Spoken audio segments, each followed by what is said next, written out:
Hi guys, welcome back to my channel Chemistry Chat and this is the part number 13th, and in this particular part we will do the numericals of this particular chapter number 3rd, atoms and molecules.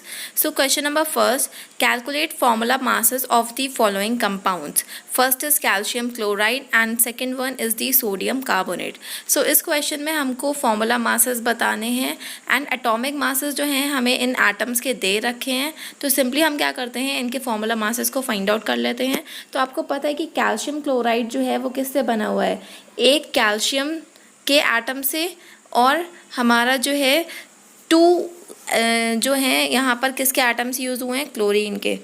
तो हम क्या करेंगे, simply calcium का atomic mass 40 given है, 40 को put कर देंगे यहाँ पर, देन 2 मल्टीप्लाई बाय क्लोरीन का जो मास गिवन है वो, देन इसको सॉल्व करेंगे, देन वी गेट 111 U। ठीक है। सो नाउ सोडियम कार्बोनेट मतलब Na2CO3। तो यहाँ पर हम अगेन सोडियम के दो एटम्स हैं, सो 2 मल्टीप्लाई बाय सोडियम का मास कितना है 23, तो 2 मल्टीप्लाई बाय 23 प्लस कार्बन कितना है 12 प्लस 3 मल्टीप्लाई बाय 16 हमने इसलिए लिखा है क्योंकि ऑक्सीजन का मास कितना है 16। ठीक है। सो इसको सॉल्व करेंगे, देन वी गेट 106 U। ठीक है। So now question number second, an element P has a valency of 3, what is the formula of oxide of P। सो एक पर्टिकुलर एलिमेंट है हमारा P जिसका नेम है एंड उसकी वैलेंसी कितनी है 3 है। So what is the formula of oxide of the P। अब P की जो ऑक्साइड है उसका क्या फॉर्मूला बनेगा। तो सिंपल सा हमारा जो अभी हमने प्रीवियस वीडियोस में प्रोसीजर को फॉलो करा है, देन उसी प्रोसीजर को हम इस वाले पर्टिकुलर क्वेश्चन में फॉलो करेंगे। सबसे पहले हम राइट डाउन करते हैं सिंबल हमारा जो भी है, दैट इज़ सिंबल हो गया फॉस्फोरस मतलब P हो गया, दूसरा सिंबल हमारा हो गया ऑक्सीजन मतलब O। ठीक है। नाउ वैलेंसी, अब आपको पता है कि इन्होंने फॉस्फोरस की वैलेंसी हमें 3 दे रखी है, तो फॉस्फोरस के नीचे हम 3 लिख लेते हैं एंड ऑक्सीजन की valency we know very well that is कितनी होती है 2 होती है। So on cross multiplying we will get the formula. So formula हमको मिल जाएगा क्रॉस मल्टीप्लाई करने पे कितना मिलेगा P2O3। ठीक है। So now question number third, right cation and anion present in the given parts. अब आपको ये 3 पार्ट्स दे रखे हैं, इनमें बताना है कि कौन सा कैटायन है कौन सा एनायन है। ठीक है। So first is hydrogen, next is ammonium nitrate, third one is sodium acetate. Okay.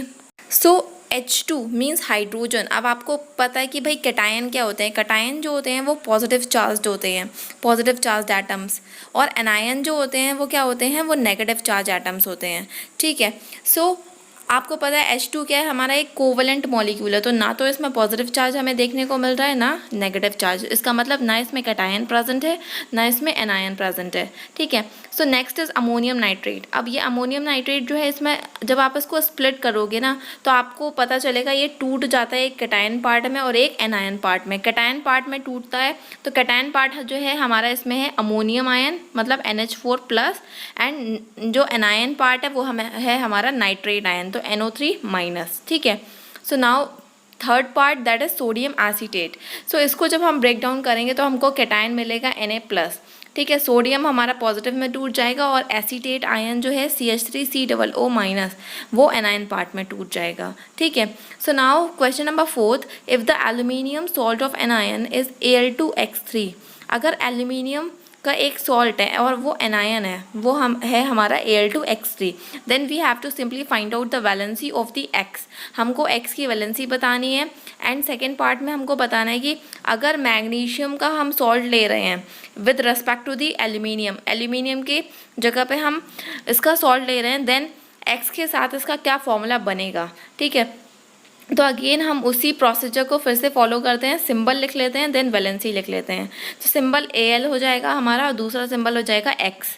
अब आपको पता है Al2X3 कब बनेगा, क्योंकि हम क्रॉस मल्टीप्लाई कर रहे हैं तो हमको ये फॉर्मूला बनाना है, तो इसी के बेसिस पे तो हमें वैलेंसी पता करनी है। तो Al2X3 तब बनेगा जब X की वैलेंसी होगी 2 और Al की वैलेंसी होगी 3, और आपको पता भी है एल्यूमिनियम की वैलेंसी कितनी होती है 3 होती है। सो क्रॉस मल्टीप्लाई करेंगे तो हमें मिल जाएगा कि Al2X3 फॉर्मूला। सो इसका मतलब यहाँ से हमको ये पता चल जाएगा कि X की वैलेंसी कितनी हो जाएगी 2 हो जाएगी, क्योंकि X के नीचे लिखा भी है मैंने। ठीक है। सो नाउ सेकेंड पार्ट में अब हमें X की वैलेंसी पता चल गई, देन हम Mg और X के साथ उसका फॉर्मूला बनाते हैं, मैग्नीशियम के सॉल्ट का फॉर्मूला बनाते हैं। तो मैग्नीशियम लिख लेंगे हम सिंबल में और X को लिख लेंगे। देन वैलेंसी के नीचे दोनों की वैलेंसी कितनी हो जाएगी, 2 2 हो जाएगी, क्योंकि मैग्नीशियम की कितनी होती है, 2 होती है। मैग्नीशियम का एटॉमिक नंबर कितना होता है, 12 होता है। तो अगर हम कॉन्फ़िगरेशन करेंगे तो कितना हो जाएगा, 2, 8, 2। सो दैट मीन्स वैलेंसी कितनी हो जाएगी, 2 हो जाएगी। एंड गाइज मैंने एक ट्रिक भी दी थी जिसके थ्रू आप इजीली वैलेंसी को कैटेगराइज कर सकते हो, और आपने अगर उस ट्रिक की वीडियो को नहीं देखा है then please watch it, link जो है उसका डिस्क्रिप्शन बॉक्स में है। सो जब इसको हम सिंप्लीफाई करेंगे देन हमको क्या मिल जाएगा, Mgx, राइट।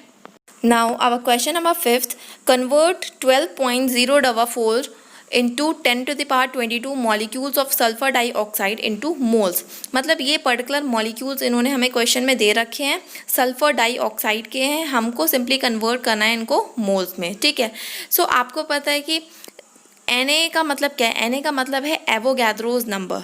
तो Na मॉलिक्यूल सल्फर डाइऑक्साइड के जो होंगे वो किसके इक्वल हो जाएंगे, 1 मोल के, ठीक है। आपको पता है कि भाई 1 मोल में Na थिंग्स होती हैं, Na थिंग्स बोल लो चाहे आप N0 थिंग्स बोल लो, ठीक है।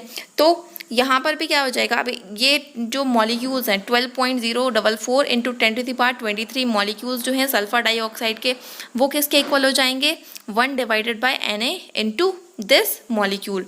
देन जब हम इसको सॉल्व करते हैं तो हमको मिल जाएगा 0.2 मोल, राइट।